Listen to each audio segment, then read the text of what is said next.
जय श्री कृष्ण, जय माँ लक्ष्मी। आज हम आपको जानकारी देने जा रहे हैं उन कुछ प्रमुख प्रयोगों की जिनको अगर आप अपने घर में शाम के समय पे करते हैं तो माता लक्ष्मी का आपके घर में स्थायी निवास होता है। तो चलिए जानते हैं वो कौन कौन से प्रयोग हैं। शाम का जो समय होता है ये ऐसा समय होता है जिसे प्रहर बदलने का समय कहते हैं। जैसे कि आप लोग जानते ही हैं कि हमारे धर्म में दिन और रात मिलाकर चार चार प्रहर मिलाकर कुछ 8 प्रहर माने जाते हैं। जब भी कोई प्रहर बदलता है तो उस समय को संधि काल कहा जाता है और इस समय पर आप अगर ये प्रयोग करते हैं तो आपके घर में माता लक्ष्मी का स्थायी प्रवेश हो जाता है। सबसे पहली बात करते हैं घर के मुख्य द्वार की। जो भी व्यक्ति साधक साधिका शाम के समय घर के मुख्य द्वार पर, चाहे वो आपके घर में पोर्च में हो, चाहे मुख्य द्वार के बाहर खुली जगह ना हो, तो आप अंदर की तरफ करें, पर मुख्य द्वार पर जो भी एक मिट्टी का दिया जलाता है माता लक्ष्मी के नाम का, तो माता लक्ष्मी उसके घर में प्रवेश अवश्य करती है। इसीलिए शाम के समय पे घर के मुख्य द्वार पे दिए के रोशनी जरूर पड़ना चाहिए, इसलिए दिया जलाना चाहिए। इसलिए कहा जाता है कि मुख्य द्वार पे शाम को अंधेरा नहीं रखना चाहिए। इसके बाद घर में आपको आरती करना चाहिए। शाम होने के बाद जब शाम ढल जाती है आप दिया जला देते हैं मुख्य द्वार वाला। इसके बाद आपको अपने घर में आरती करना है और कपूर का धुआं यानी कपूर की आरती जला के पूरे घर में घुमानी है। इससे नकारात्मक ऊर्जा आपके घर से बाहर जाती है और घर में सकारात्मक ऊर्जा आती है। घर में उपस्थित देवी देवता, कुलदेवी कुलदेवता सभी आपकी आरती को स्वीकार करते हैं। इसके साथ लोग जो है वो गूगल का धुआं भी कर सकते हैं। गूगल को, कंडे के अंगारे को जलाकर उस पे थोड़ा सा गूगल एक चुटकी डालकर घर में अगर उसका भी धुआं करते हैं तो घर में देवी देवताओं की कृपा होती है। इस चीज को भी करना चाहिए। इसके बाद माँ तुलसी का भी पूजन करना चाहिए। जब रात्रि को यानी कि शाम ढल चुकी है, अब आप जब माँ तुलसी का पूजन करते हैं तब ध्यान रखें कि माँ तुलसी को उस समय छूना नहीं है, दूर से ही उनकी आरती करना है। वहां पर भी आप दिया जला सकते हैं। इसके अलावा जब इतना कार्य आपका हो जाता है तब आप अपने पूजन के स्थान पर बैठकर या घर में के किसी भी स्थान में बैठकर थोड़ा सा भजन करें। ये भजन 4 से 5 मिनट का भी अगर आपके घर में होता है तो माता लक्ष्मी का ऐसा वचन है कि जिस भी घर में शाम को संध्या के समय भजन कीर्तन होते हैं वहां पर देवी देवताओं के साथ मेरा भी वास होता है, तो भजन भी करना चाहिए।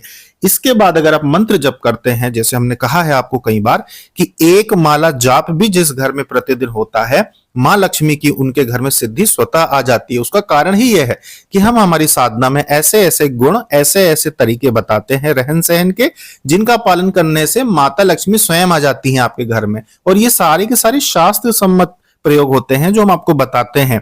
इसलिए ये चीज करना चाहिए। अच्छा, अब क्या काम नहीं करना चाहिए जिससे माता लक्ष्मी क्रोधित हो जाती हैं, रुष्ट हो जाती हैं और आपके घर में नहीं आती, वो भी समझ लीजिए। जिन घरों में ये गलतियां होती है उस घर में माता लक्ष्मी नहीं आती है। वो तरीके हैं, पहला, शाम के समय पे जब पूजा का समय होता है, जब आपको पता है कि अब ये धीरे धीरे अंधेरा बढ़ रहा है और रात्रि आ रही है, तो इस समय पे हमें, जब सूर्यास्त हो रहा है और रात्रि बढ़ रही, इसको जो गोधूली समय भी कहते हैं ना, कि जब गौ माता के धूल उड़ाती हुई अपने घरों की तरफ आने लगती थी संध्या काल में, पहले के जमाने में तो गोधूली समय कहा जाता था। तो इस समय पे, शाम के समय पे झाड़ू नहीं लगाना चाहिए। झाड़ू का काम जो है वो 4-5 बजे से पहले, 5 बजे से पहले हो जाए। शाम को जब आप लोग शाम को जब तैयार होते हैं उसी समय झाड़ू लगा दें। अंधेरा होना शुरू हो जाए तब कभी झाड़ू नहीं लगाना चाहिए। शाम के समय में जब अंधेरा होना शुरू होता है तो इस समय में कभी भी सोना नहीं चाहिए। जो इस समय पे सो जाता है माता लक्ष्मी उसका घर छोड़ देती हैं। इस समय में आपको अपनी पत्नी के साथ गृहस्थ जीवन के संबंध नहीं बनाना चाहिए। इस समय अन्यथा देवी देवता रुष्ट हो जाते हैं। इस समय पे खाने पीने की भी मनाही है। शाम के समय पे कुछ भी खाना पीना नहीं चाहिए। इस समय पे जो चीजें हमने बताई हैं यही करना चाहिए। जब संध्या का काल होता है, जब घर में पूजन पाठ करने की शुरुआत कर रहे होते हैं, दिया लगाने की शुरुआत कर रहे होते हैं, घर के सदस्यों को भी कहीं जाने से रोक देना चाहिए कि जब तक हम आरती नहीं करेंगे, जब तक आप पीठ दिखा के घर से मत जाओ। इस समय तो देवी देवताओं के घर में आने का समय है, इसीलिए रुक जाओ थोड़ी देर। जैसी मेरी पूजा हो जाती है, जैसी मेरे दिया लग जाता है, उसके बाद चले जाना, उस समय रोक देना चाहिए। इस समय यानी कि संध्या के समय घर में लड़ाई झगड़ा नहीं करना चाहिए। पति पत्नी को किसी भी प्रकार से घर में चिल्ला चोट का वातावरण नहीं बनना चाहिए। बड़ा इस समय, ये जो समय होता है ना संध्या का, ये जो समय होता है लगभग समझ लीजिए आपकी 6 बजे से लेकर 7 बजे का आप चुनाव कर लो कि 6 से 7, या अगर आपके यहाँ जल्दी सूर्यास्त होता है तो 5:30 से 7:30, ये समझ लो कि 5:30 से 7:30 ये जो समय होता है, इस समय पे घर में लड़ाई झगड़े बिल्कुल ना हो, बड़ी प्रसन्नता के साथ बच्चे खेलने कूदें, घर में पूजन पाठ भजन की आवाज आना चाहिए। अगर ये समय आपने बड़ा अच्छा बिताया, पूजा पाठ में चहल पहल घर में रहेगी, तो विश्वास मानिए कि माँ लक्ष्मी का आपके घर में स्थायी निवास हो जाता है। संध्या काल में किसी भी प्रकार की डील या सौदा नहीं करना चाहिए। जब संध्या का समय होता है ना, 5:30 से 7:30 के बीच में, कोई बड़ी डील मत करो, किसी प्लॉट की, घर की, मकान की, लेन देन की कोई भी डील नहीं करना चाहिए, नहीं तो ये नुकसान दिलाती है। इस समय पे जो होता ना, लोग लड़की देखने जाते हैं तो वो हमेशा सुबह जाओ, सुबह 12-1 बजे के पहले लड़की देखने जाना चाहिए। कहीं भी कोई भी अगर नया वो चीज आप करने जा रहे हैं, तो रिश्ता बनाने जा रहे हैं, तो संध्या के समय में अगर आप देखने जाते हैं तो ये भी बड़ा दुखदाई हो जाता है।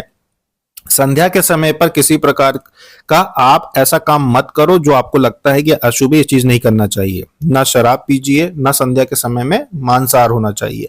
इन चीजों का ध्यान रखना है। इसके ही साथ संध्या का जो समय होता है, इस समय पे घर की स्त्रियों को, घर की कन्याओं को या घर के व्यक्ति को अपने गेट पर ऐसे नहीं खड़े होना चाहिए कि सड़क चलते व्यक्ति को आप दिखें। संध्या काल में जब सूर्यास्त हो रहा होता है, इस समय जब पूजा पाठ दिए लगाने का समय होता है, अगर इस समय आप द्वार पे खड़े होते हैं तो उस समय पे राहु और केतु के साथ भगवान शिव के गण और शनि, इन सभी की दृष्टि क्रोध के साथ लोगों पर पड़ती है कि भाई आप पूजा पाठ का स्थान छोड़कर और मुख्य द्वार पर के बस यूं ही खड़े हैं, तो इससे भी आपका जो भाग्य होता है वो बिगड़ता है। इसलिए संध्या के समय पे हमने क्या कहा, मुख्य द्वार पे दिया लगा के अपने मंदिर में जाएं और पूजा पाठ की तैयारी करें, आरती करें, ये कार्य करना चाहिए, ना कि गेट पे खड़े हो जाना चाहिए। जिस घर की स्त्री संध्या काल में गेट पर जाकर खड़े हो जाए कि मोहल्ले में क्या हो रहा है, बाहर क्या हो रहा है, उस घर में सारी चीजें फिर अशुभ अशुभ होने लगती है। तो ये कुछ चीजें हैं जो हमने आज बताई हैं। इनका अगर आप ध्यान रखते हो कि शाम हमारी कैसी बीतना चाहिए, शाम को हमें क्या करना चाहिए, तो आपके घर में माता लक्ष्मी का सदैव स्थायी निवास बन जाएगा। तो ये थी जानकारी माता लक्ष्मी के ऊपर की शाम को माता लक्ष्मी के लिए क्या करना चाहिए। मिलते हैं अगले वीडियो में। नमस्कार।